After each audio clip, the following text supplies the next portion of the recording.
दरअसल उस बच्ची के साथ दुर्व्यवहार हुआ, हाथापाई हुई, डंडा लेके लोग साथ पीछे घूमे।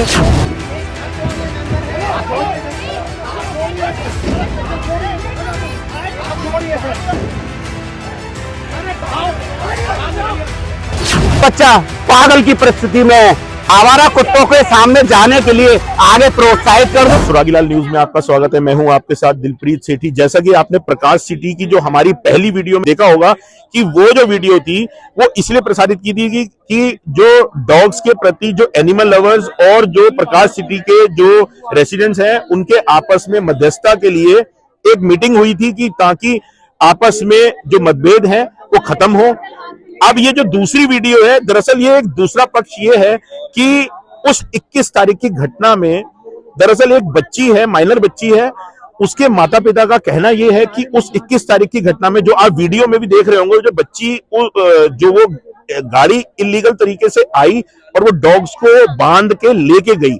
दरअसल उस बच्ची के साथ दुर्व्यवहार हुआ, हाथापाई हुई, डंडा लेके लोग साथ पीछे घूमे। तो वो जो बच्ची है वो अपना बात रखना चाह रही है। उसने थाना ITI में भी अपना जो तहरीर है वो दे चुकी है। माइनर बच्ची है और साथ में उसके जो माता पिता हैं उन्होंने हमें फोन की, चैनल में हमें वीडियो दी।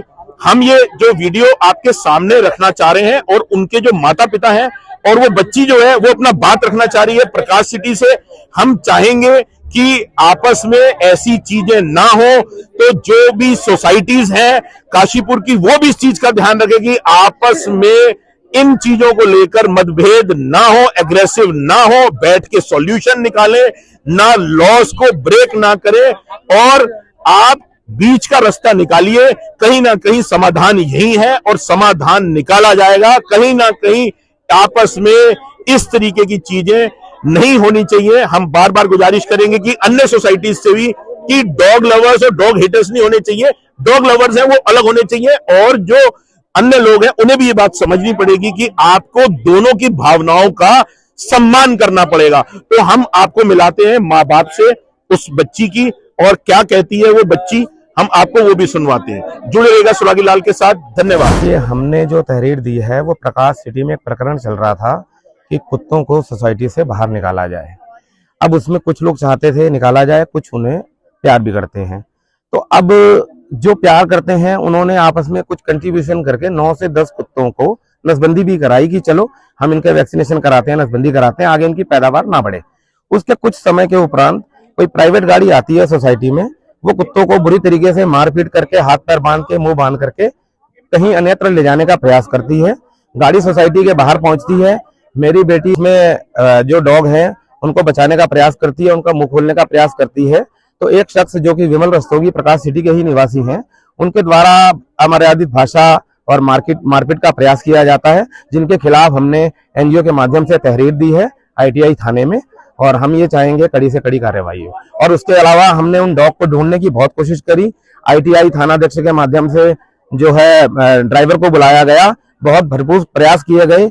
तो उस ड्राइवर ने जो जो लोकेशन बताई उन पे बहुत ढूंढा गया है, कहीं डॉग्स का कुछ पता नहीं। मे भी हमें ऐसा लगता है कि शायद उन्हें मरवा दिया गया है, इसलिए वो लोग कुछ भी बोलने में घबरा रहे हैं कि आगे क्या होगा। तो हम चाहते हैं इस पर कड़ी से कड़ी कार्रवाई हो और हमें हमारे जो डॉग्स, जो कि वो डॉग्स इतने ज्यादा मासूम थे, कोई वो एग्रेसिव कभी नहीं हुए। सोसाइटी में आप मतलब मैं अपने लिए तो कहूंगा कि मैं सही हूँ, लेकिन आप खुद घूम करके किसी से ही पूछ सकते हैं वो डॉग कैसे थे। तो हम ये चाहते हैं वो डॉग हमें वापस मिले। मैं सिर्फ इस संदर्भ में यही कहना चाहूँगा कि कोई भी सुविधाएं सामाजिक व्यवस्थाओं से बड़ी नहीं होती। अगर किसी भी व्यवस्थाओं से सामाजिक मर्यादाओं का खंडन होता है या सामाजिक मर्यादाएं अव्यवस्थित होती हैं, जहाँ पे कि जीवन की हानि की संभावनाएं बढ़ती चली जाती हैं, तो उस जगह कोई भी आदमी, मैं क्या कोई भी आदमी, एक नकारात्मक रूप में कुछ ना कुछ करने के लिए जरूर तैयार हो जाता है। और जैसा कि मैंने भी काफी सुना है कि प्रकाश सिटी ने कुत्ते मार दिए, प्रकाश सिटी ने ऐसा कुछ कर दिया। प्रकाश सिटी के सारे सम्मानित लोग सभी जानवरों को बहुत प्यार करते हैं, क्योंकि ऑलरेडी इसमें बहुत सारे परिवार ऐसे हैं जो पालतू जानवर पालते हैं और बड़े सम्मान के साथ उन्हें डेली फीडिंग कराते हैं और अपने घर के अंदर रखते हैं। किसी को उनसे कोई परेशानी नहीं है। लेकिन जो कुत्ते आवारा हैं, जिनकी कोई भी जिम्मेदारी लेना पसंद नहीं करता, लेकिन कुछ पर्टिकुलर लोगों के द्वारा उन्हें फीडिंग कराने से जो अव्यवस्थाएं उत्पन्न हो रही हैं, उसके लिए लोगों में बेहद नाराजगी है। और हम प्रशासन से ये अनुरोध करते हैं कि निष्पक्ष रूप से इन सारी चीजों को जानकर उचित कार्रवाई करें, ताकि प्रकाश सिटी एक अच्छे और उज्जवल भविष्य की तरफ, अच्छे जीवन मार्गदर्शन की तरफ बढ़ती रहे। उस प्रकार के बारे में मैं कहना चाहूंगा कि मेरी उम्र खुद 50 साल है। मेरे लिए सोसाइटी के सारे बच्चे सब मेरे बच्चों के जैसे हैं, बट एक दुर्भाग्यवश मेरे जीवन में एक अभिशाप है कि मेरा बेटा, एक बड़ा बेटा जो इंजीनियरिंग में पढ़ता है और एक दूसरा बच्चा पागल की परिस्थिति में है, जिसमें कि डॉक्टर ने उसे ऑलरेडी सर्टिफिकेट दे रखा है। मैं उसे जीने के लिए एक नॉर्मल जीवन देना चाहता हूं, एक नॉर्मल जीवन देना चाहता हूं। वो बच्चा मेरा यहाँ खड़ा है, वो पिता का नाम बताने में संकोच करेगा। कौन सी क्लास में पढ़ता है नहीं बता सकता। तुम्हारे पिता का मोबाइल नंबर क्या है नहीं बता सकता। क्या उस बच्चे को जीवन जीने का अधिकार नहीं है? क्या मैं उस बच्चे को उन आवारा कुत्तों के सामने जाने के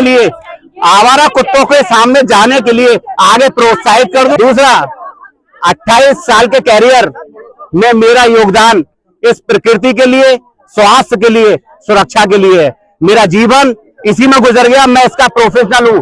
मैं इन सारी हवा, पानी, मिट्टी को अच्छी तरीके से जानता हूं। इन जानवरों की क्या कीमत होती है वो भी जानता हूं।